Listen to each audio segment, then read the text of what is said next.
Good morning once again, everyone. So let's proceed with a blended learning. So blended learning is the combination of a learning activities wherein a part of a lesson is delivered online, while the other part is handled in actual physical settings of a classroom. So, blended learning is an educational approach that combines traditional in person, face to face instruction with online and digital learning methods. So, it is often used in schools, universities, and corporate training programs to provide a more flexible and effective learning experience. And moving forward, here are the six kinds of blended learning to explain further the meaning of blended learning. Okay, so the first is the face-to-face model.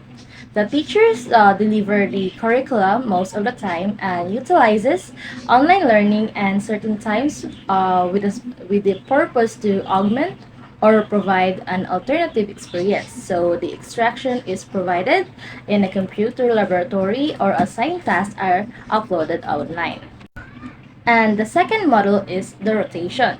So this is the model that it is in between the traditional face-to-face learning and online learning. So in rotation model, students move between learning station, both physical and digital.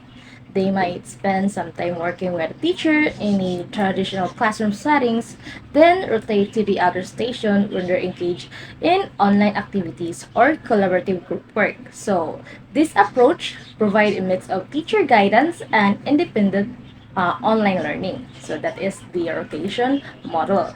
So, the third model is the flex. Okay, so this model uses an online platform that deliver most of the courses.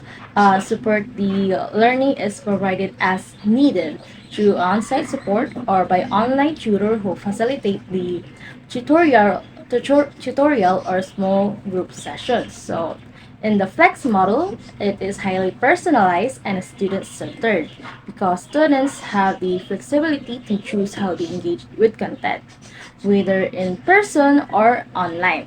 They can progress through a material at their own pace, receive support from their teachers or peers as needed, and uses various responses tailored for their own learning style.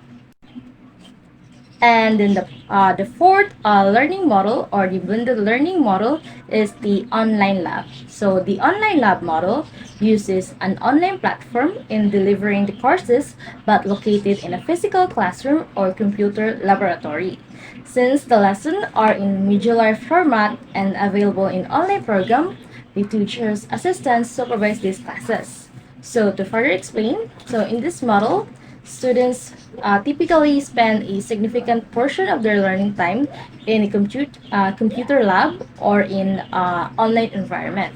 They work on digital assignments, projects, and assessments, often with the support of an on-site teacher or facilitator who provide guidance and assistance as required. Okay, so for the fifth model, it is the self-blend or the self-blend model is it is a system provided by the school where the student can choose the course they would like to have in addition to their typical brick and mortar classroom classes.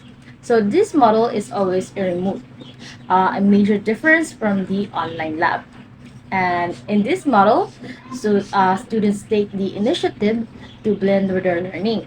They have the freedom to select and combine online courses and resources with their traditional in-person classes.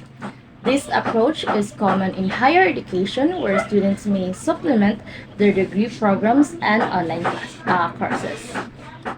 So the sixth model is the online driver. The online driver model utilizes a platform and a teacher that delivers a curricula. Students remotely work on the program most of the time. If ever there is a face-to-face component, it is made optionally, or if ever it is required for the students to go to a physical learning environment, such as in school, then it can be a extracurricular activity augmenting the curriculum. So, in the online driver model is one of the models of blended learning that emphasizes student autonomy and self-directed learning. So, in this model, students take on a more active role in driving their own education, making decisions about how, when, and where they access and engage with online content. So the teacher's role in this model is that of a facilitator, so who provides support, guidance, and resources to empower students in their learning journey. Okay, next is planning and managing blended learning experience are very similar in planning and managing a brick and mortar schools. So with courses or subject integrating technology.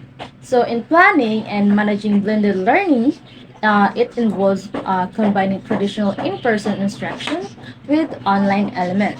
So the key steps include needs assessments, curriculum designs, selecting tools, creating content, scheduling, communication, facilitation, assessment, adaptability, monitoring, support, and quality assurance.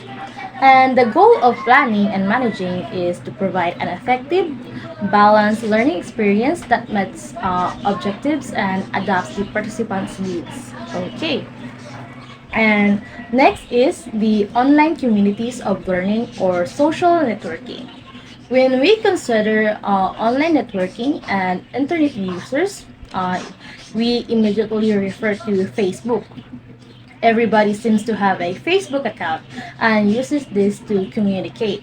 So, in explanation, online communities of learning or social networking in an educational context refers to the use of digital platforms and social media to facilitate interactions, collaboration, and the sharing of knowledge and resources among learners, educators, and other stakeholders. So these online communities provide a space for participants to connect, engage in discussion, share experience, seek help, and support each other's learning goals. Okay, and down for my last topic is the networking. So when productive relationships are confined or cultivated, networking works best. Uh, a network is defined as that group of individuals who communicates and connects on a regular basis. If an individual has a personal network of people, one can tap on potential contacts for social, educational, or professional purposes. So, in networking, it refers to the process of creating and nurturing professionals or social connections with individuals and groups to exchange information, support, and resources. It involves building a relationship with others who share similar interests, goals, or objectives.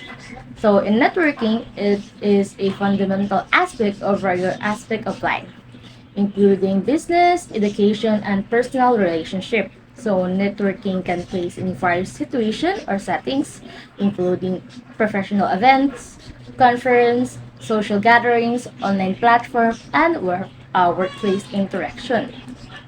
So either it can be formal, such as attending industry-specific networking events, or informal, like striking a conversation with a colleague in a workplace. So that would be all. Virtual forward to the next presenter. Okay, thank you.